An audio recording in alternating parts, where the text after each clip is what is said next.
एक उपनिवेश के रूप में स्वतंत्र हुआ था, ना कि पूरी तरह आज़ाद हुआ था। ठीक है, हम लोग आज़ादी दिवस मना लेते हैं, लेकिन 15 अगस्त 1947 का जो एक्ट देखिएगा ना, तो उसमें मिलेगा कि 2 भागों में 2 उपनिवेशों का गठन किया जा रहा है, भारत और पाकिस्तान। वो उपनिवेश था, उस समय हम लोग का अपना संविधान नहीं था। और 15 अगस्त 1947 से 26 जनवरी 1950 के बीच में हम लोग ब्रिटिश संविधान के द्वारा ही 1935 में जो संविधान बनाया गया था ना, उसी के द्वारा भारत का शासन चल रहा था, यानी गुलाम थे ही, उपनिवेश थे सिंपली। तो 26 जनवरी 1950 का महत्व, हालांकि दोनों दिवस का महत्व है, कहीं ना कहीं ज़्यादा है 15 अगस्त 1947 से, क्योंकि वास्तविक स्वतंत्रता इसी दिन से भारत को मिली है। तो ये टेक्निकल पॉइंट है जो मैं खास कर समझाना चाहता हूँ उन लोगों को जो समझते हैं कि 15 अगस्त आज़ादी दिवस, ये गणतंत्र दिवस एक आज़ादी दिवस है, एक कहें तो वास्तविक आज़ादी दिवस है। एक है एक हाइपोथेटिकल आज़ादी दिवस और दूसरा है रियल आज़ादी दिवस। क्योंकि जब तक दूसरे देश के द्वारा बनाए गए संविधान पर चलता रहेगा तो वो आज़ाद कैसे माना जा सकता है। आज़ादी का तो पहला बेसिक पॉइंट ही होता है अपना संविधान। किसी विद्वान से पूछा जाए जो सहमत हो ना हो, तो आज़ादी का मतलब यही ना हुआ कि मेरे देश का अपना संविधान। तो वो संविधान तो लागू हुआ है 26 जनवरी 1950। हालांकि ये संविधान 26 नवंबर 1949 को ही बन गया था, लेकिन इस वजह से लागू नहीं किया गया कि 26 जनवरी को याद कर रहे थे। तो 26 जनवरी 1930 को कांग्रेस ने, भारतीयों ने, वो धारणा भी गलत है कि भारत ने 26 जनवरी 1930 को स्वतंत्रता दिवस मनाया, ऐसी कोई बात नहीं, कोई दूसरी पार्टी उसको नहीं मनाई। लेकिन 26 जनवरी 1930 को भारतीय राष्ट्रीय कांग्रेस ने, चूंकि 29 में वो घोषणा कर चुकी थी पूर्ण स्वराज की, तो उसी को मनाया जा रहा था, सेलिब्रेट किया जा रहा था 26 जनवरी 1930 को। तो उस 26 जनवरी को कैसे याद रखा जाए, उस वजह से हमारा संविधान 26 जनवरी को ही लागू हुआ और कोई विशेष कारण इसके पीछे नहीं है। कुछ लोग कहेंगे कि कांग्रेस अपनी याद को इसके माध्यम से आगे बढ़ाना चाहती थी, लेकिन वो याद देश की याद हो गई। अब उन सब पर जाना भी हम लोग को नहीं है। यही समझना है कि हमारे देश में जो सर्वोच्च है, जिससे सभी बंधे हुए हैं, वो क्या है, तो हमारा संविधान है। चाहे ये संविधान जैसे भी बनाया गया हो, अंग्रेजी राज ने संविधान सभा का गठन किया, अंग्रेजी राज ने फिर, और उस संविधान सभा ने संविधान बनाया। तो यहाँ भी लोग क्वेश्चन उठाते हैं कि भारतीय नागरिक के स्वतंत्र निर्वाचन चुनाव के द्वारा संविधान सभा का गठन तो नहीं हुआ। ये तो कैबिनेट मिशन एक आया था, जो लोग इतिहास वाले कुछ होंगे, पॉलिटिकल साइंस वाले जानते होंगे, कैबिनेट मिशन की स्थापना की गई थी और कैबिनेट मिशन ने सुझाव दिया था संविधान सभा के गठन करने का।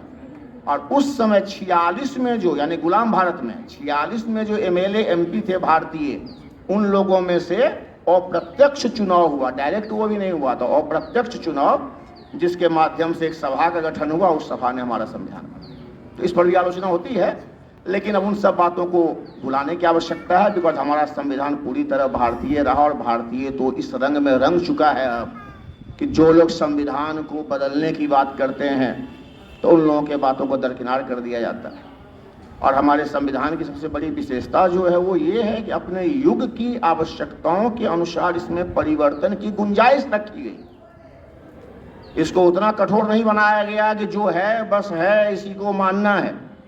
अगर ऐसा होता ना तो भारत में क्रांति हो जाते, विद्रोह हो जाते, चारों ओर कभी अराजकता फैल सकती थी।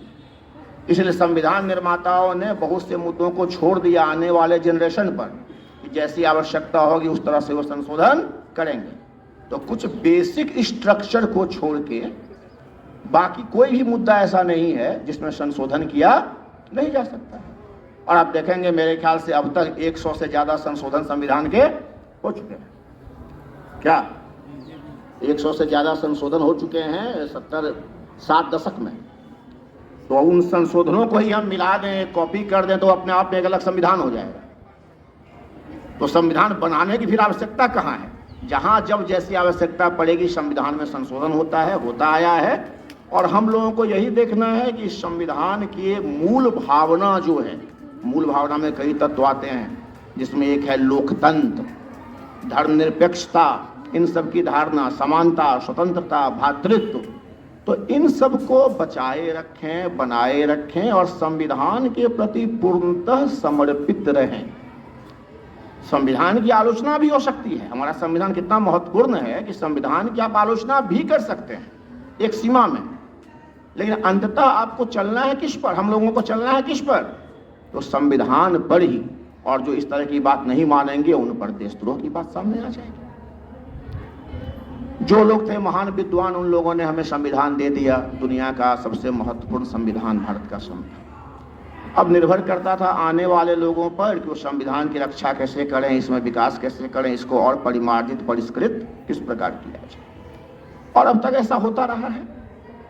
हालांकि इतने बड़े भारतीय समाज में ये मान के हम चलें, जो बहुभाषीय है, बहुसंस्कृति वाला है, बहुधर्म धार्मिक है, कि सभी को संतुष्ट किया जा सके, एक ऐसे संविधान बना के, वो संभव ही नहीं।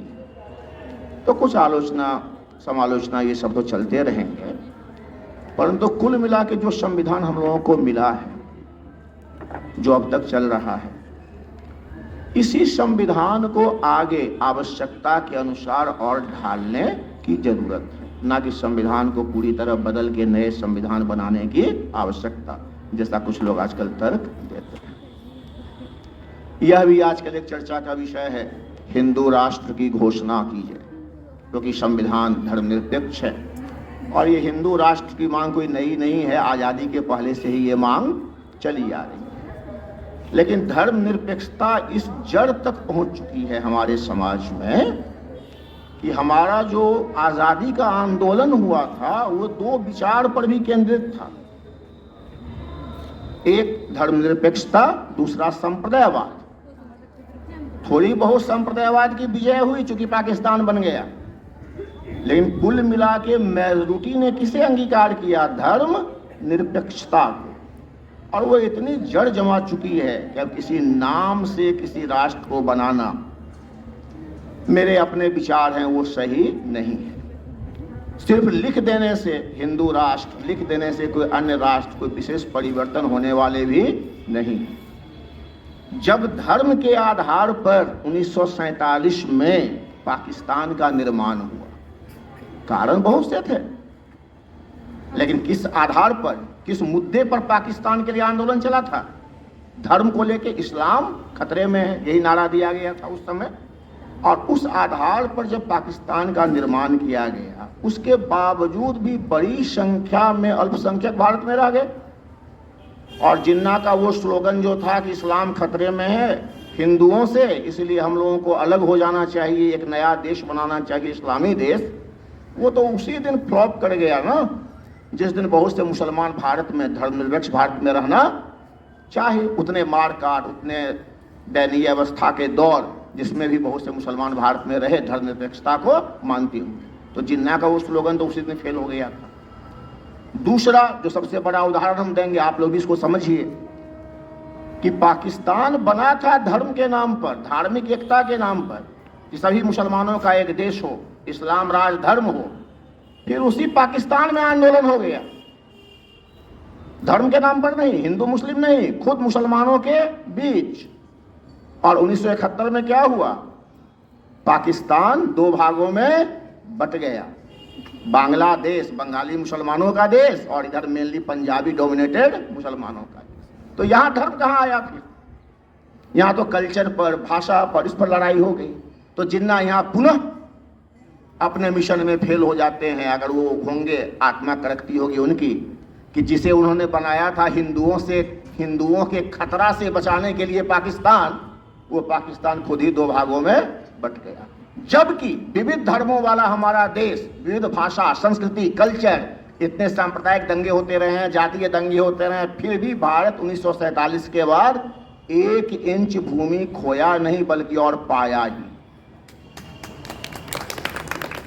तो ये अपने आप में सिद्ध कर देती है कि धर्मनिरपेक्षता तो हिंदू राष्ट्र नाम भी दे दें तो भी, या वो नाम ना दें तो भी, वो तो हिंदुस्तान में सदियों से, शताब्दियों से वो विराजमान रही है। नाम आप दें या ना दें, उससे क्या फर्क पड़ता है। और इसका एक मैं तथ्यात्मक एग्जाम्पल देता हूं कि जब संविधान हमारा बना, संविधान की आत्मा कहलाती है प्रस्तावना। प्रस्तावना का मतलब हुआ कि एक तरह से निचोड़ हुआ है कि आगे हम लोग क्या लिखने जा रहे हैं।